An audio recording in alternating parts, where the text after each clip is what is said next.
ምክክር ኮሚሽን ማለት የብልጽግና የፕሮፓጋንዳ ተቋም። መጀመሪያ የምትመክረው እኮ ህዝብህ ሲኖር ነው። የምትመክረው እኮ ሀገር ሲኖር ነው። ህዝብህ እያለቀ፣ የኦሮሞ ህዝብ እያለቀ፣ የትግራይ ህዝብ እያለቀ፣ የአማራ ህዝብ እያለቀ፣ የአፋር ህዝብ እያለቀ ከየትኛው ጋር ነው ምክክር የምታደርጉ? ኢትዮጵያ ውስጥ እየተደረጉ ያሉ ይህ ሰው ሀገራዊ ምክክር ኮንሰፕቱ ወይም ደግሞ ለምን እንዳስፈለገ እንኳን ያልተረዳ ሰው ነው። ይህ ማለት ሰው ከዳነ በኋላ መድኃኒት እንደማዘዝ ነው። አሁን አማራ ክልል፣ ኦሮሚያ ክልል፣ ትግራይ ክልል ብጥብጥ ውስጥ የገባው ሀገራዊ መግባባት ስለሌለ ነው። የፖለቲካ መግባባት ስለሌለ ነው። እና ለዚህ ደግሞ መፍትሄ የሚሆነው ሀገራዊ ምክክር ሲኖር የፖለቲካ ጥያቄዎች መድረክ ላይ በጠረጴዛ ዙሪያ መቅረብ ሲችሉ፣ በሰላማዊ መንገድ መቅረብ ሲችሉ፣ አንዱ የአንዱ ቁስል ማወቅ ሲችል፣ መግባባት ሲኖር ያን ጊዜ ነው ሀገር ሰላም ልትሆን የምችለው። ሀገራዊ ምክክሩ የሚያስፈልገው የሀገሪቷን ዘላቂ የሆነ የፖለቲካና የማህበራዊ ፍላጎቶችን የተረዳ ማህበረሰብ፣ የተረዳ ሀገር ለመገንባት ስለተፈለገ እንጂ ግጭቶች ስለሌሉ አይደለም። ያስፈለገውም እኮ አሁን እየታዩ ላሉት ግጭቶች፣ በየቦታው ላሉት መፈናቀሎች፣ ግድያዎች፣ ወንጀሎች፣ የመብት ጥሰቶች መፍትሄ እንዲያመጣ ተብሎ ነው እንጂ የብልጽግናን እድሜ ለማራዘም ተብሎ አይደለም። ስለዚህ መሰረታዊው ስህተት ከዚህ ነው የሚመነጨው።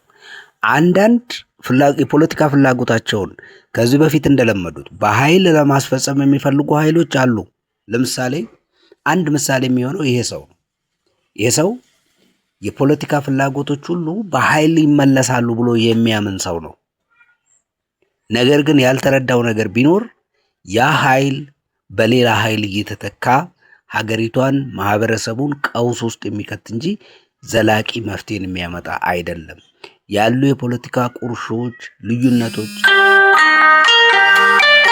ዘላቂ የሆነ ሰላምን ማምጣት የሚቻለው ሰላማዊ በሆነ መንገድ ሀገርን ሊገነባ በሚችል ዘላቂ የሆነ ሰላምን ሊያረጋግጥ በሚችል መልኩ የእያንዳንዱ ዜጋ የእያንዳንዱ ማህበረሰብ ፍላጎቶች ጠረጴዛ ላይ መቅረብ ሲችሉ ነው። ያ እንዳይሆን የሚፈልጉ ኃይሎች አሉ።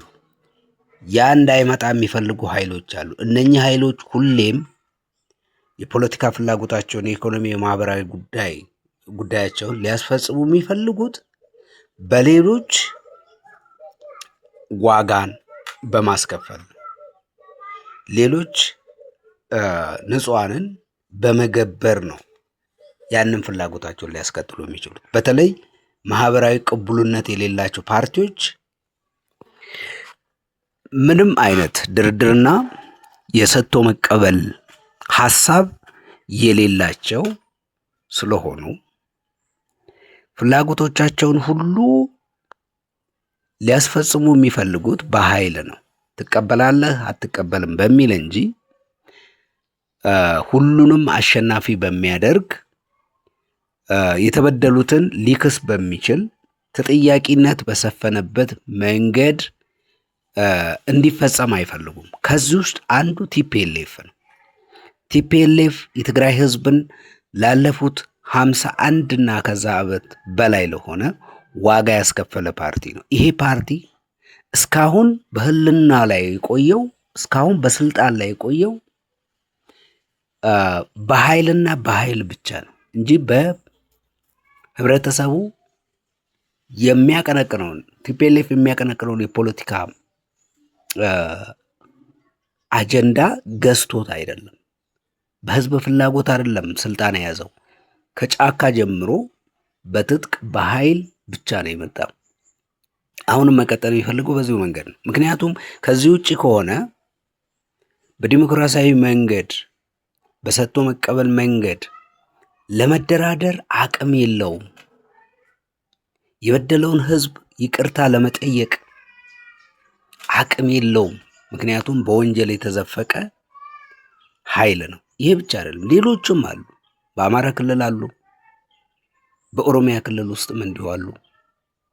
ከኃይል አማራጭ ውጪ በህብረተሰብ ፍላጎት ላይ የተመሰረተች ሀገር ለመገንባት ፍላጎት የሌላቸው፣ መንግስት ለመገንባት ፍላጎት የሌላቸው ኃይሎች አሉ። እነኛ ኃይሎች ዋነኛ ፍላጎታቸው የሚፈልጉትን ስልጣን ለማስቀጠል፣ የሚፈልጉትን ስልጣን ለመያዝ፣ የሚፈልጉትን ማህበረሰብ ለመጨቆን፣ የሚፈልጉትን ማህበረሰብ ደግሞ ለማንገስ ኃይልን ብቻና ኃይልን ብቻ።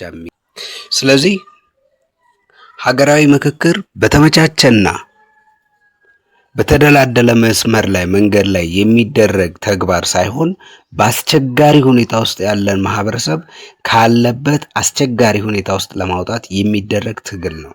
የሚደረግ የሀሳብ ፍጭት ነው። የሚደረግ የመግባባት እና ተስማምቶ ተቻችሎ የመጓዝ ሂደት ነው እንጂ ጦርነት ሲቆም የሚደረግ ተግባር አይደለም።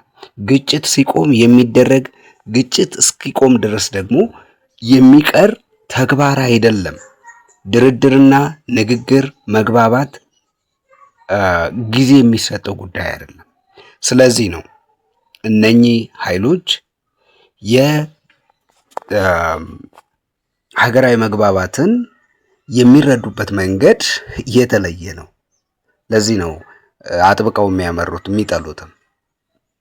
ስለዚህ ለህብረተሰቡ ጥቅም የሚታሰብ ከሆነ ህብረተሰቡ አሁን ካለበት ሲኦል ወጥቶ ሰላማዊ አየርን እንዲተነፍስ የሚፈለግ ከሆነ ሀገራዊ መግባባት ላይ መድረስ በጣም ወሳኝ ነው። ኢትዮጵያ የተበደለችበት ላለፉት 100 ምናምን ዓመት በላይ አታው እስከ ዛሬ በቁርሾና በንትርክ ውስጥ እንድትቆይ ያደረጋት በየጊዜው በሚፈጠሩ ግጭቶች ውስጥ ሳይክል እያደረገ እንዲከሰት ያደረገው ሀገራዊ መግባባት ስለሌለ ነው። ስለዚህ የሀገራዊ መግባባት በምቹ ሁኔታ ውስጥ የሚደረግ ተግባር አይደለም። ምቹ ሁኔታን ለማምጣት የሚደረግ ተግባር እንጂ በምቹ ሁኔታዎች ውስጥ የሚደረግ የመዝናናት ወይም ደግሞ የድሎት የቅንጦት ጉዳይ አይደለም።